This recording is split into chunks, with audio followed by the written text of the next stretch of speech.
اعوذ باللہ من الشیطان الرجیم بسم اللہ الرحمن الرحیم یا ایہا الذین آمنوا اطیعوا اللہ ورسولہ ولا تولوا عنہ وانتم تسمعون۔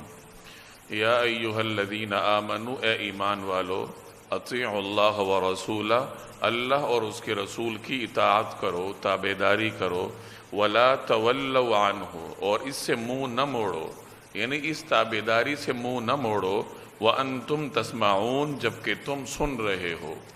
گزشتہ آیات میں غزوہ بدر کے کچھ واقعات آپ کے سامنے آئے۔ اب ان آیات میں اللہ تبارک و تعالی مسلمانوں کو مخاطب فرما کر کچھ ہدایات دے رہے ہیں۔ آج کے سبق میں آپ دیکھیں گے کہ اللہ تعالیٰ بار بار اہل ایمان کو مخاطب کر کے مختلف قسم کی ہدایات دیں گے۔ بعض حضرات نے اس کو یوں تعبیر کیا ہے کہ چونکہ اس صورت میں اللہ تبارک و تعالی نے اسلام کے قانون جنگ کو بیان فرمایا ہے، تو اس میں اللہ تبارک و تعالی اس حوالے سے مسلمانوں کو مختلف ہدایات دیں گے کہ جنگ کے دوران مسلمانوں کو کس طرز عمل کا سامنا کا مظاہرہ کرنا چاہیے۔ تو یہاں ایک عمومی حکم ہے کہ اے ایمان والو، اللہ اور اس کے رسول کی اطاعت کرو۔ پیچھے غزوہ بدر کی فتح کا بیان ہے، اور غزوہ بدر میں اللہ تبارک و تعالی نے مسلمانوں کو جو فتح نصیب فرمائی تھی وہ اللہ اور اس کے رسول کی مکمل اطاعت کا انعام تھی کہ مسلمان تھوڑے سے تھے، تعداد میں بہت کم تھے، اسلحے میں بہت کم تھے، اور اس کمی کے باوجود وہ اللہ اور اس کے رسول کے حکم پر عمل کرنے کے لیے اپنے سے کئی گنا بڑی طاقت سے ٹکرا گئے۔ تو جب انہوں نے اس طریقے سے غیر مشروط طور پر اللہ اور اس کے رسول کی اطاعت کی تو اللہ تبارک و تعالی نے انہیں نصرت سے سرفراز فرمایا۔ تو گویا یہ اسلام کے قانون جنگ کا بھی ایک حصہ ہے کہ مسلمان اس حالت میں اللہ اور اس کے رسول کی مکمل اطاعت کرتا ہے، اور یہ ایک عمومی حکم بھی ہے زندگی کے ہر مرحلے پر کہ انسان زندگی کے کسی بھی شعبے سے وابستہ ہو، وہ اللہ اور اس کے رسول کے احکامات کی مکمل اطاعت کرے گا تو اس کے لیے دنیا اور آخرت کی کامیابی ہے۔ اللہ اور اس کے رسول کے احکام سے روگردانی کر کے اگر کوئی مسلمان یہ سمجھنا یہ چاہے کہ مجھے کامیابی مل جائے تو کامیابی نہیں ملتی۔ تو فرمایا کہ اللہ اور اس کے رسول کی اطاعت کرو، اور اس اطاعت سے منہ مت موڑو جبکہ تم احکام سن بھی رہے ہو۔ تمہارے سامنے قرآن کریم کی تلاوت ہوتی ہے، نبی کریم صلی اللہ علیہ وسلم کے فرامین تمہارے سامنے پڑھے جاتے ہیں، تو ان احکامات کو سن کر ان پر عمل کرو۔ وَلَا تَكُونُوا كَالَّذِينَ قَالُوا سَمِعْنَا وَهُمْ لَا يَسْمَعُونَ إِنَّ شَرَّ الدَّوَابِّ عِندَ اللَّهِ الصُّمُّ الْبُكْمُ الَّذِينَ لَا يَعْقِلُونَ۔ وَلَا تَكُونُوا، اور مت ہونا، كَالَّذِينَ، ان لوگوں کی طرح جو قالوا، جنہوں نے کہا سمعنا، ہم نے سن لیا، وَهُمْ لَا يَسْمَعُونَ، مگر وہ سنتے نہیں ہیں۔ اور ان لوگوں کی طرح نہ ہونا جو کہتے تو ہیں کہ ہم نے سن لیا مگر وہ سنتے نہیں ہیں۔ ان شر الدواب عند اللہ، دواب دابہ کی جمع ہے، دابہ چوپائے کو کہتے ہیں، اور شر الدواب سے مراد چوپایوں میں جو سب سے شر ہو، سب سے بدترین ہو۔ ان شر الدواب عند اللہ، یقین رکھو کہ اللہ کے نزدیک بدترین جانور، الصم، وہ بہرے، البکم، وہ گونگے لوگ ہیں، الذین لا یعقلون، جو عقل سے کام نہیں لیتے۔ صم اصم کی جمع ہے، یہ بہرے کو کہتے ہیں، اور بکم ابکم کی جمع ہے، یہ گونگے کو کہتے ہیں کہ یقین رکھو اللہ کے نزدیک بدترین جانور وہ بہرے گونگے لوگ ہیں جو عقل سے کام نہیں لیتے۔ اللہ تبارک و تعالی نے انسان کو کچھ حسیات سے نوازا ہے، اسے سماعت کی حس دی ہے، بصارت کی حس دی ہے، اور ان قوتوں کا مقصد یہ ہے کہ انسان ان قوتوں کو بروئے کار لا کر حق پر عمل کرے، حق سنے، اس کو سمجھے، اس پہ عمل کرے، اس کا اعتقاد بھی رکھے، حق کو دیکھے، اس کو سمجھے، اس کا اعتقاد رکھے اور اس پر عمل کرے۔ تو انسان کو اللہ نے یہ جو قوت سماعت اور قوت بصارت سے نوازا ہے، تو اس کا بنیادی مقصد ہی یہ ہے کہ ان قوتوں کو بروئے کار لا کر حق کی طرف جائے۔ اگر انسان ان قوتوں کو بروئے کار لا کر حق کی طرف نہ جائے تو گویا کہ اس نے ان قوتوں کا استعمال ہی نہیں کیا، اور یوں سمجھا جائے گا کہ اس نے سنا ہی نہیں ہے، وہ گویا کہ بہرا ہے، بظاہر تو بولتا ہے لیکن چونکہ حق نہیں بولتا، حق کا اعتقاد نہیں رکھتا، حق پر عمل نہیں کرتا، حق کی دعوت نہیں دیتا، تو گویا کہ اس کے پاس زبان ہی نہیں ہے، وہ اس قوت سے محروم ہے۔ جانوروں کو اللہ تبارک و تعالی نے ان حصوں سے نوازا ہے تو اس کا مقصد کچھ اور ہے کہ جانور محض اپنے آپ کو بچائے، خطرے کی آواز سنے تو بچنے کی کوشش کرے، خطرہ دیکھے تو بچنے کی کوشش کرے۔ جانور کے سامنے حق اور باطل میں تمیز کے معیارات نہیں ہیں، نہ اسے اللہ نے مکلف کیا ہے، اور انسان مکلف ہے، تو انسان کو ان قوتوں کا استعمال کچھ مختلف انداز سے کرنا چاہیے، جانوروں سے مختلف انداز سے۔ سنتا جانور بھی ہے، دیکھتا جانور بھی ہے، لیکن وہ اپنی سماعت اور بصارت کی بنیاد پر حق اور باطل میں تمیز نہیں کر سکتا، اسے اللہ نے اس چیز کا مکلف نہیں بنایا، اور انسان کو مکلف بنایا ہے۔ تو اگر انسان ان قوتوں سے اصل مقصد کی طرف نہ جائے تو گویا کہ وہ انسان ہی نہیں ہے، جانور ہے، اور جانوروں میں سے بھی بدترین ہے، اس لیے کہ جانور ان قوتوں کی بنیاد پر فتنہ فساد نہیں پھیلاتا، اور انسان ان قوتوں کو اگر حق کے لیے استعمال نہ کرے تو فتنے کے لیے استعمال کرے گا اور دنیا میں فساد مچائے گا۔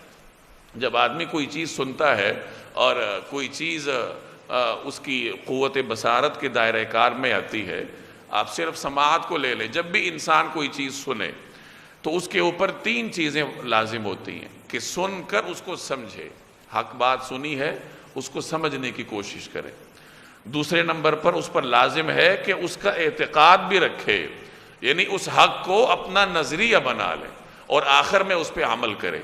ان تمام چیزوں پر عمل کرے گا کہ سنا، سمجھا، نظریہ اور اعتقاد رکھا اور عمل کیا، تو پھر اس نے اپنے انسان ہونے کا ثبوت دیا ہے۔ اگر وہ محض سنتا ہے اور سمجھتا ہے لیکن نظریہ نہیں رکھتا، یہ نظریہ بھی رکھتا ہے لیکن عمل نہیں کرتا، تو پھر وہ اپنے فرائض میں کوتاہی کرتا ہے۔ اور جو شخص قوت سماعت اور قوت بصارت کو حق کے لیے استعمال نہ کرے، اس آیت میں اسے جانوروں میں بدترین کہا گیا، اور پیچھے سورہ انعام میں، سورہ اعراف میں آپ پڑھ کر آئے ہیں کہ اللہ نے فرمایا اولئک کالانعام بل هم اضل، کہ یہ لوگ تو جانوروں کی طرح ہیں بلکہ ان سے بھی بدتر ہے۔ انسان یا تو اشرف المخلوقات ہے، اشرف المخلوقات کب ہے؟ جب وہ اپنی ان قوتوں کو اللہ کے لیے استعمال کرے تو اشرف المخلوقات ہے۔ اگر وہ اشرف المخلوقات کے منصب سے گرے گا تو اسفل سافلین میں جائے گا۔ چنانچہ آپ دیکھتے ہیں کہ ہمارے سامنے ایسے بھی انسان ہیں جنہوں نے ایسے کارہائے نمایاں انجام دیے کہ فرشتوں کو ان پر رشک آتا ہے، اور ہمارے سامنے ایسے بھی انسان ہیں جو ایسے ایسے جرائم کرتے ہیں کہ جنگل کے درندے بھی ان سے پناہ مانگے۔ اب یہ دونوں ہی انسانوں کے مختلف نوعیتیں ہیں، ایک اشرف المخلوقات ہے اور دوسرے نمبر پر اسفل سافلین ہے، شر الدواب ہے، کالانعام بل هم اضل ہے۔ تو یہ قرآن کریم انسان کے جو مختلف طبقات ہیں ان کو اس طریقے سے مخاطب کرتا ہے، ان کے عمل اور کرتوتوں کی مناسبت سے۔ تو یہاں اللہ نے یہی فرمایا کہ ان لوگوں کی طرح نہ ہونا جو کہتے تو ہیں کہ ہم نے سن لیا مگر در حقیقت سنتے نہیں ہیں۔ کیوں نہیں سنتے؟ کیونکہ اگر سنا ہے تو سمجھنا چاہیے تھا، سمجھا ہے تو نظریہ رکھنا چاہیے تھا، عقیدہ رکھنا چاہیے تھا، عقیدہ رکھا ہے تو عمل کرنا چاہیے تھا۔ جب یہ چیزیں نہیں ہیں تو گویا کہ سنا ہی نہیں ہے۔ بے شک وہ کہتے رہیں کہ ہم نے سنا ہے، لیکن جب عمل نہیں ہے تو گویا کہ سنا نہیں ہے۔ اور پھر ایسے لوگوں کے بارے میں اگلی آیت میں اللہ نے بڑے سخت الفاظ میں فرمایا کہ اللہ کے نزدیک یہ بدترین جانور ہیں۔ کون؟ جو کہ بہرے اور گونگے ہیں، یعنی یہ انسان اگرچہ سنتا ہے، بولتا ہے، لیکن جب حق کے لیے نہیں سنتا، حق کے لیے نہیں بولتا، تو اس کے اللہ کے ہاں یہ بہرا اور گونگا ہے اور جانوروں سے بھی بدتر ہے۔ وَلَوْ عَلِمَ اللَّهُ فِيهِمْ خَيْرًا، اور اگر اللہ کے علم میں ان کے اندر کوئی بھلائی ہوتی، لَأَسْمَعَهُمْ، تو وہ ان کو سننے کی توفیق دے دیتا۔ وَلَوْ أَسْمَعَهُمْ، لیکن اور اگر ان کو سننے کی توفیق دے بھی دے لتولوا، تو وہ منہ موڑ کر وہم معرضون، وہ بھاگ جائیں گے منہ موڑ کر، لتولوا وہم معرضون، تو وہ منہ موڑ کر بھاگ جائیں گے۔ اگر اللہ تبارک و تعالیٰ کو ان میں کوئی خیر معلوم ہوتا تو انہیں سننے کی توفیق دیتا۔ پیچھے ان لوگوں کا ذکر ہوا جو سنتے تو ہیں لیکن عمل نہیں کرتے، تو وہ گویا کہ جانوروں سے بھی بدتر ہے۔ اب ان کے بارے میں فرمایا جا رہا ہے کہ اگر اللہ کو ان کے اندر کوئی خیر معلوم ہوتا تو انہیں سننے کی توفیق دیتا، سننے سے مراد عمل کرنے کی توفیق دیتا، لیکن چونکہ ان کے اندر کوئی خیر نہیں ہے اس لیے اللہ تبارک و تعالیٰ نے توفیق نہیں دی۔ علماء فرماتے ہیں، مفسرین کا کہنا ہے کہ یہاں خیر سے مراد طلب حق ہے۔ اب گویا مفہوم یہ ہوگا کہ اگر ان کے اندر حق کی طلب ہوتی تو اللہ تعالیٰ ان کو توفیق دیتا، لیکن ان میں حق کی طلب نہیں ہے، اور حق کی طلب نہ ہوتے ہوئے اگر ان کو توفیق دے دی جاتی تو یہ بھاگ جاتے منہ موڑ کر، چونکہ ان میں طلب ہی نہیں ہے۔ تو گویا کہ اصل چیز جو انسان کے اندر ہے وہ طلب ہے، کہ جب اسے ہدایت کی طلب ہو، خیر کی طلب ہو، تو اللہ تبارک و تعالی اس کو توفیق عطا فرماتے ہیں، اور جب اللہ کی جانب سے توفیق آتی ہے تو انسان نیک راستے پر چل پڑتا ہے۔ تو بنیادی چیز طلب خیر ہے کہ انسان کے دل میں حق کی تڑپ ہونی چاہیے، حق کی طلب ہونی چاہیے۔ یا ایھا الذین آمنوا استجیبوا للہ وللرسول اذا دعاکم لما یحییکم واعلموا ان اللہ یحول بین المرء وقلبہ وانہ الیہ تحشرون۔ یا ایھا الذین آمنوا، اے ایمان والو، استجیبوا، قبول کرو، دعوت قبول کرو، للہ وللرسول، اللہ اور اس کے رسول کی، یا یوں کہہ لیجئے کہ جواب دو اللہ اور اس کے رسول کو۔ اذا دعاکم، جب رسول تمہیں بلائے، لما یحییکم، اس چیز کی طرف جو تمہیں حیات دے، جو تمہیں زندگی بخشے۔ اے ایمان والو، اللہ اور اس کے رسول کی دعوت قبول کرو جب رسول تمہیں اس بات کی طرف بلائے جو تمہیں زندگی بخشنے والی ہے۔ رسول انسان کو ایمان کی طرف بلاتا ہے، اور ایمان ہی انسان کو زندگی عطا کرتا ہے، کہ جو شخص ایمان کے دائرے میں آتا ہے تو اس کی دنیا بھی پرسکون ہوتی ہے اور آخرت بھی پرسکون ہوتی ہے۔ تو یہاں جو فرمایا کہ رسول تمہیں ایسی چیز کی طرف بلا رہے ہیں جو تمہیں زندگی دے رہی ہے، اب وہ چیز کیا ہے؟ مفسرین فرماتے ہیں وہ ایمان ہے، اور بعض حضرات فرماتے ہیں کہ چونکہ اس صورت میں سیاق و سباق جہاد کا ہے تو یہاں لما یحییکم سے مراد جہاد ہے، کہ رسول تمہیں جہاد کی طرف بلا رہے ہیں اور جہاد ہی میں اللہ نے تمہاری زندگی رکھی ہے۔ تو دونوں باتوں کی گنجائش ہے، ایمان بھی اس سے مراد ہو سکتا ہے، جہاد بھی مراد ہو سکتا ہے۔ پیغمبر جس چیز کی طرف بھی انسان کو دعوت دیتا ہے تو اسی چیز میں انسان کی زندگی کا راز پوشیدہ ہوتا ہے۔ تو فرمایا کہ اللہ اور اس کے رسول کو جواب دو، ان کی دعوت کو قبول کرو جب وہ تمہیں کسی چیز کی طرف بلائیں، اور بالخصوص وہ چیز ایسی ہو جو تمہارے فائدے والی ہو، تمہیں زندگی عطا کرنے والی ہو۔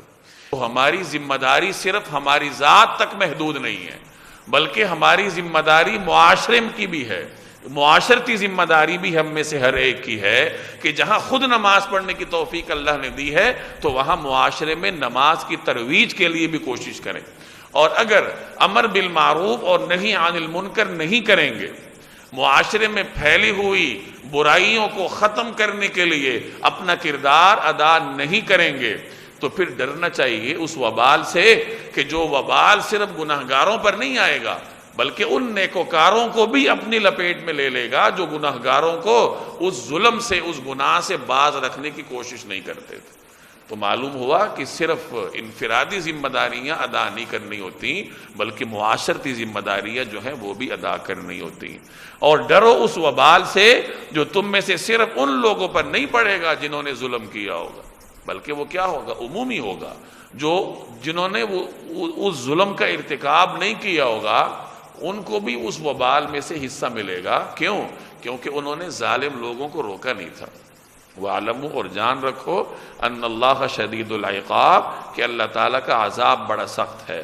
وَاذْكُرُوا، اور وہ وقت یاد کرو، اذ انتم قلیل، جب تم تعداد میں تھوڑے تھے، مستضعفون فی الارض، تمہیں لوگوں نے سرزمین میں دبا کر رکھا ہوا تھا، یعنی تم ضعیف تھے زمین میں، تخافون تم ڈرتے تھے، ان یتخطفکم الناس کہ لوگ تمہیں اچک کر لے جائیں گے، تخطف کا مطلب اچک کر لے جانا، فآواکم پھر اللہ نے تمہیں ٹھکانہ دیا، وأیدکم بنصرہ اور اپنی مدد سے تمہاری تائید کی، اپنی مدد سے تمہیں مضبوط بنا دیا، ورزقکم من الطیبات اور تمہیں پاکیزہ چیزوں کا رزق عطا کیا، لعلکم تشکرون تاکہ تم شکر کرو۔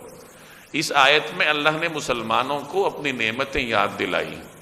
مسلمان مکہ میں تھوڑے سے تھے، مشرکین کے جبر کا شکار تھے، اللہ تبارک و تعالی نے انہیں ٹھکانہ دیا، مدینہ منورہ میں مسلمانوں کو اپنا معاشرہ عطا کیا، انہیں رزق عطا کیا، اللہ نے انہیں طاقت عطا کی، اور یہ تمام چیزوں کا تقاضا کیا ہے؟ لعلکم تشکرون تاکہ تم شکر کرو۔ تو گویا کہ جب کوئی شخص اللہ جل جلالہ کے دین پر عمل کرتا ہے تو اللہ تبارک و تعالی اس کو یہ نعمتیں عطا فرماتے ہیں۔ گزشتہ آیت میں اللہ تبارک و تعالی نے ان لوگوں پر وبال کا ذکر فرمایا تھا جو امر بالمعروف اور نہی عن المنکر نہیں کرتے، جو اپنے معاشرتی فرائض کو انجام نہیں دیتے۔ تو گویا کہ جو شخص اپنے ان معاشرتی فرائض کو انجام دے گا تو جو ان دونوں آیات کا ایک ربط ہے وہ یہ بتاتا ہے کہ پھر اللہ تعالیٰ یہ نعمتیں عطا کرے گا۔ مسلمانوں نے دعوت کا کام کیا، نبی کریم صلی اللہ علیہ وسلم کے پیغام کو لے کر آگے بڑھے، مکی زندگی میں ہر صحابی نے اسلام کے لیے اپنا تن من دھن ہر چیز قربان کی، اپنا خاندان قربان کیا، اسلام کے پیغام کو عام کرنے کے لیے اپنی صلاحیتیں صرف کی، تو اللہ نے اس کا نتیجہ یہ دیا کہ مکہ مدینہ منورہ میں انہیں اپنا ایک معاشرہ عطا کیا، انہیں پاکیزہ رزق عطا کیا، اور پھر صحابہ کرام اللہ تبارک و تعالیٰ کی شکر گزاری فرماتے رہے۔ تو اس میں ہمارے لیے سبق ہے کہ جب انسان اللہ کے احکام پہ عمل کرتا ہے تو اللہ تعالیٰ اسے ان انعامات سے نوازتا ہے، اپنی نصرت سے اس کو آراستہ کرتا ہے۔ یا ایہا الذین آمنوا لا تخونوا اللہ والرسول وتخونوا اماناتکم وانتم تعلمون۔ یا ایہا الذین آمنوا اے ایمان والو، لا تخونوا اللہ والرسول اللہ اور رسول سے بے وفائی نہ کرنا، وتخونوا اماناتکم وانتم تعلمون اور جانتے بوجھتے اپنی امانتوں میں خیانت کے مرتکب نہ ہونا۔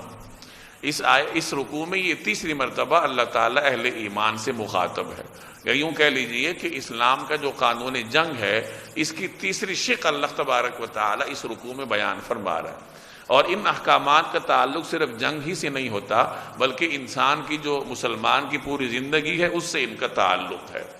اللہ نے مسلمان کو امانت دار بنایا ہے۔ جناب رسول اللہ صلی اللہ علیہ وسلم کے بارے میں آتا ہے کہ آپ علیہ الصلاۃ والسلام اکثر خطبوں میں یہ بات ارشاد فرماتے تھے کہ لا ایمان لمن لا امانت له، اس شخص کی ایمان کا اعتبار نہیں ہے جس میں امانت داری نہیں، اس میں دیانت داری نہیں۔ امانت کا مطلب صرف یہ نہیں ہے کہ ایک شخص نے آپ کے پاس پیسے رکھوائے ہیں اور آپ اس کو ہو بہو واپس کر دے، یہ بھی امانت ہے، لیکن امانت کا مکمل مفہوم یہ نہیں ہے، یہ امانت کے مفہوم کا ایک حصہ ہے۔ امانت کا مفہوم یہ ہے کہ اپنی ذمہ داری کو ادا کرنا، جس وقت آپ کی جو ذمہ داری ہو اپنی وہ ذمہ داری پوری طریقے سے ادا کریں، وہ ذمہ داری آپ کے لیے امانت ہے، اور اس امانت کو پورا کرنا امانت داری ہے، اس میں غفلت برتنا خیانت ہے۔ اب ذمہ داری میں ساری چیزیں آ جاتی ہیں۔ بطور بندے کے ہماری کچھ ذمہ داریاں ہیں کہ ہم اللہ کی اطاعت کریں، اللہ کی بندگی کریں۔ بطور امتی کے ہماری کچھ ذمہ داریاں ہیں کہ ہم نبی کریم صلی اللہ علیہ وسلم کی تعظیم کریں، آپ صلی اللہ علیہ وسلم کا عشق اور محبت اپنے دلوں میں رکھیں، سنت پر عمل کریں۔ بطور بیٹے کے ہماری کچھ ذمہ داریاں ہیں، بطور شاگرد کے کچھ ذمہ داریاں ہیں، بطور استاذ کے کچھ ذمہ داریاں ہیں، بطور ملازم کے کچھ ذمہ داریاں ہیں۔ تو جس وقت انسان کی جو ذمہ داری ہو اس ذمہ داری کو ادا کرنا ہی امانت کا تقاضا ہے، اور گویا کی ذمہ داری ہی انسان کے لیے امانت ہوتی ہے۔ قرآن کریم میں مختلف چیزوں پر امانت کا اطلاق کیا گیا ہے، جیسے سورہ مائدہ میں اللہ تبارک و تعالی نے عہدوں کو اہل لوگوں کے حوالے کرنے کو امانت کہا ہے، ان تؤدوا الامانات الى اہلها، ان اللہ یأمرکم ان تؤدوا الامانات الى اہلها، اللہ تمہیں حکم دیتا ہے کہ امانت اس کے اہل تک لوٹاؤ۔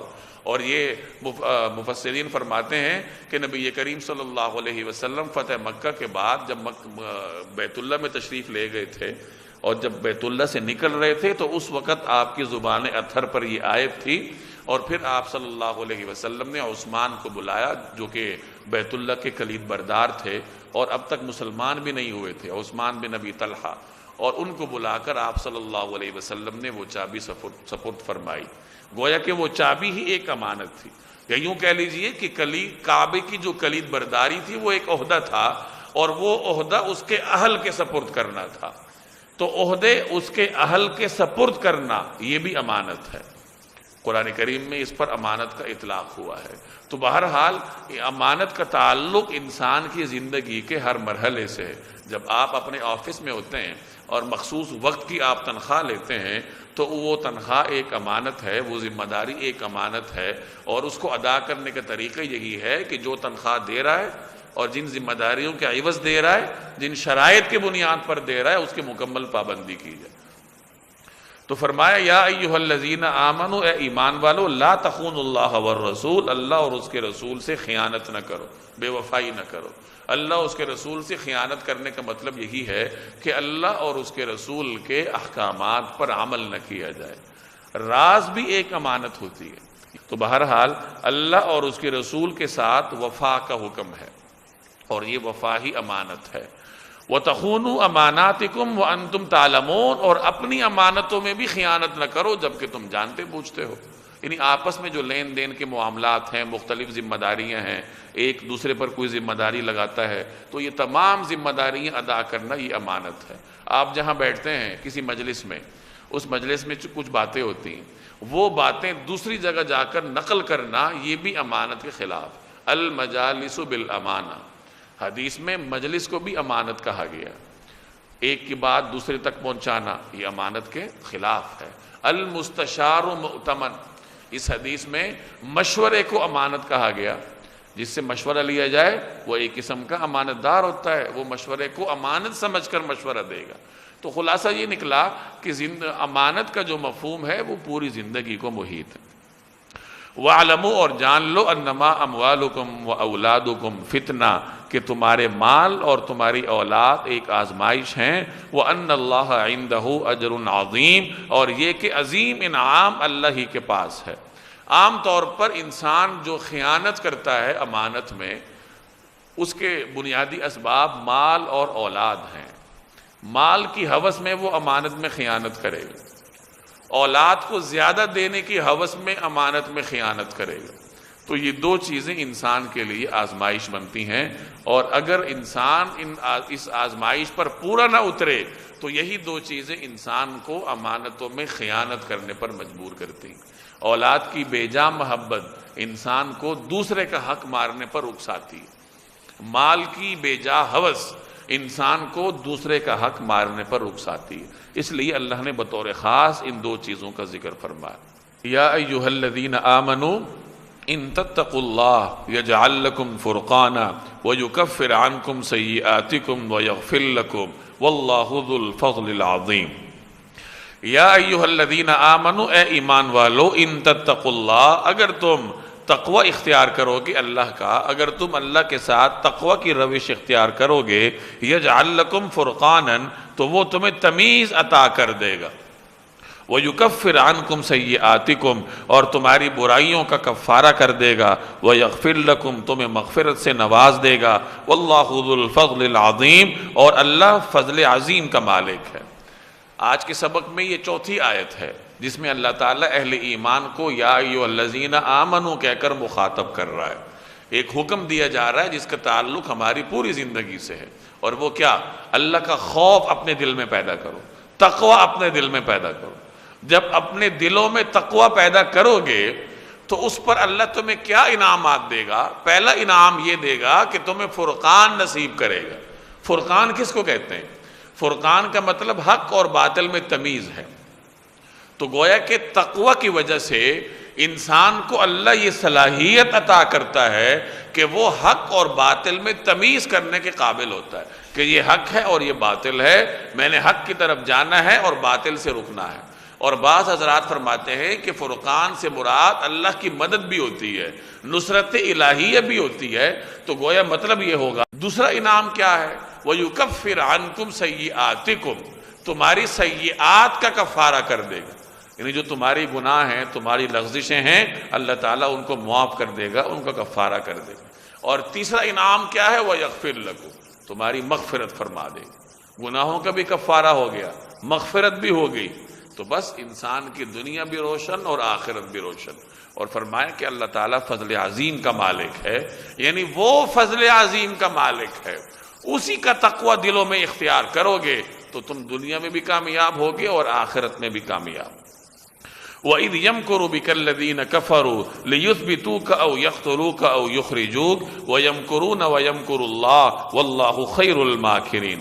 وَإِذْ يَمْكُرُ بِكَ الَّذِينَ كَفَرُوا، اور وہ وقت یاد کیجئے جب کافر لوگ آپ کے خلاف منصوبے بنا رہے تھے، لِيُثْبِتُوكَ کہ آپ کو گرفتار کر لیں، او يَقْتُلُوكَ یا آپ کو قتل کر دیں، او يُخْرِجُوكَ یا آپ کو نکال دیں، وطن سے نکال دیں۔ وَيَمْكُرُونَ وہ اپنے منصوبے بنا رہے تھے، وَيَمْكُرُ اللَّهُ اور اللہ اپنا منصوبہ بنا رہا تھا، وَاللَّهُ خَيْرُ الْمَاكِرِينَ اور اللہ سب سے بہتر منصوبہ بنانے والا ہے۔ مکر کہتے ہیں خفیہ منصوبہ بنانے کو۔ اس آیت میں کفار کا جناب رسول اللہ صلی اللہ علیہ وسلم کے خلاف خفیہ منصوبہ بنانے کا ذکر ہے۔ مفسرین فرماتے ہیں کہ ہجرت سے پہلے کفار نے دار الندوہ میں جمع ہو کر ایک مجلس مشاورت منعقد کی۔ دار الندوہ یہ قریش کا ایک قسم کا پارلیمنٹ ہاؤس تھا، وہ یہاں جمع ہو کر مشاورت کرتے تھے۔ یہ نبی کریم صلی اللہ علیہ وسلم کے جد امجد قصی بن کلاب کا قائم کردہ تھا، ان کے زمانے سے یہ ترتیب چلی آ رہی تھی کہ مکہ کے رؤساء یہاں جمع ہوتے تھے اور جمع ہو کر جو اجتماعی معاملات تھے وہ طے ہوتے تھے۔ جب نبی کریم صلی اللہ علیہ وسلم کی دعوت کو اللہ نے پھیلانا شروع کیا، مکہ میں بھی پھیلی اور باہر سے بھی مختلف قبائل سے لوگ انفرادی طور پر اس دعوت پر لبیک کہہ رہے تھے، تو یہ کفار کے لیے بڑی پریشانی کا سبب تھا کہ اگر یہ دعوت عام ہوئی تو ہماری سرداری کہاں جائے گی؟ اسلام کا تو ابتدا ہی اشرافیہ پر رد کرنے سے ہوتی ہے کہ یہ جو ہمارا طبقہ اشرافیہ ہر زمانے میں رہا ہے، ان کی جو بے جا خواہشات ہوتی ہیں، انسانوں کو غلام بنانا، بے لگام ہوس کی اطاعت کرنا، ان کے پیچھے چلنا، اسلام ان سب پر کوڑا مارتا ہے، ان سب کی بےخنی کرتا ہے۔ تو سرداروں کو اپنی سرداری خطرے میں جاتی ہوئی محسوس ہوئی، تو وہ دار الندوہ میں جمع ہوئی کہ ہمیں کیا کرنا چاہیے۔ اور سیرت نگار لکھتے ہیں کہ شیطان بھی اس مجلس میں انسانی شکل میں شریک تھا۔ چنانچہ سیرت نگار کہتے ہیں کہ جب مشرکین کے سردار دار الندوہ میں جمع تھے تو دروازہ کھٹکھٹا، دروازہ بجا، دروازہ کھولا گیا تو ایک بزرگ شخص موجود تھا۔ پوچھا گیا تم کون ہو؟ اس نے کہا میں شیخ نجدی ہوں۔ اپنا تعارف شیخ نجدی کے ساتھ کروایا، اور وہ دراصل شیطان تھا۔ تو نجدی شیخ کی حیثیت سے وہ شیطان اس مجلس میں شریک ہوا، اور اس مجلس میں شریک ہو کر انسانی شکل میں شیطان نے پھر انہیں مشورے دینے شروع کی۔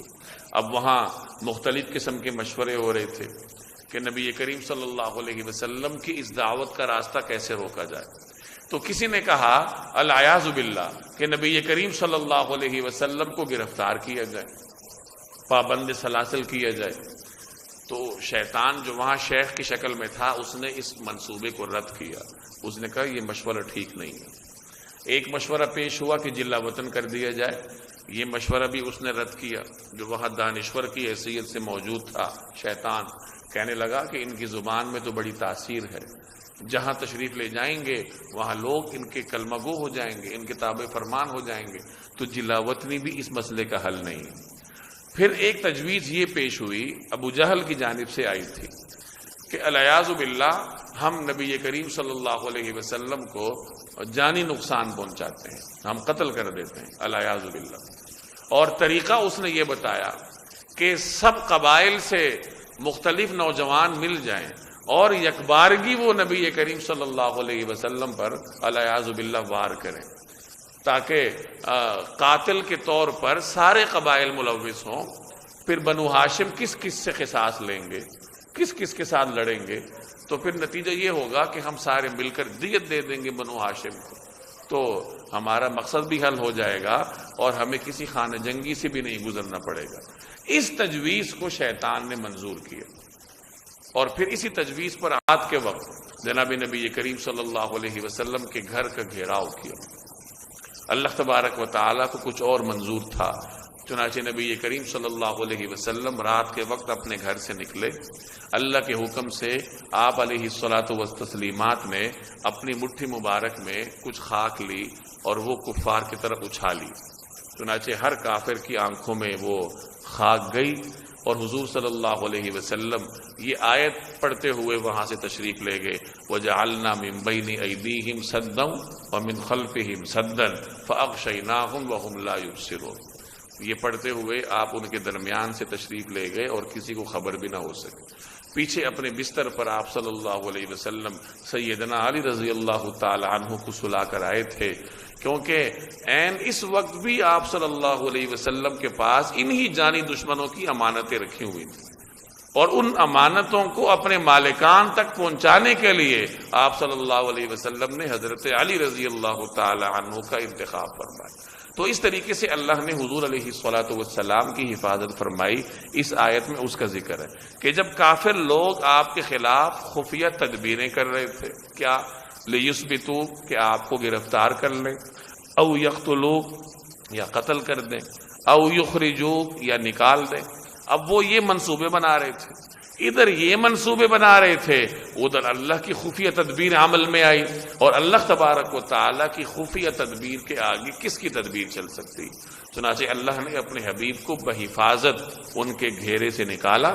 آپ صلی اللہ علیہ وسلم حضرت ابو بکر رضی اللہ تعالی عنہ کے ساتھ غار ثور میں تشریف لے گئے، وہاں 3 دن رہ کر پھر غیر معروف راستے سے مدینہ طیبہ عافیت کے ساتھ ہجرت فرما کر تشریف لے گئے۔